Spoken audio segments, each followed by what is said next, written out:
bu harda işləyir, atası harda işləyir, qaynatası harda işləyir. Bunları hesab kitab eləyəndən sonra gəlir filan kəs necəsən? Hədislərdə var, təqva əsasında dost axtarın. Zülmət gecələri gəzsəz itirməmisiniz. Ömrünüzü sərf eləsəz itirməmisiniz.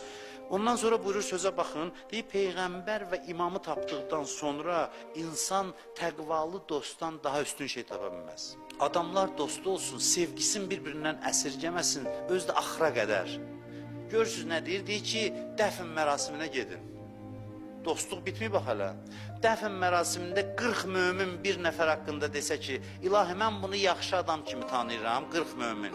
Desə ki, mən bunu yaxşı adam kimi tanıyıram, Allah deyəcək, mən bilirdim pisliklərini.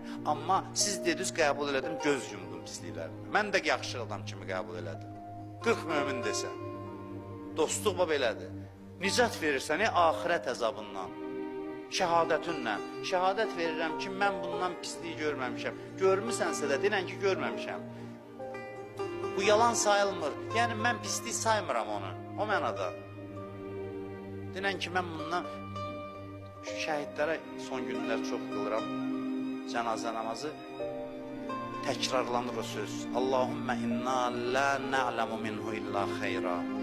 İlahi, biz bundan xeyirdən başqa heç nə görməmişik.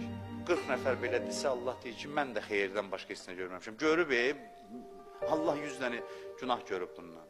Deyir, bunlar dedi, vəssalam. Dostluq belədir. Ahirətinə qədər müşahidə edirsən. Dünyadan köçəndən sonra qəbrinin ziyarətinə gedirsən. Dostluğun davam edir.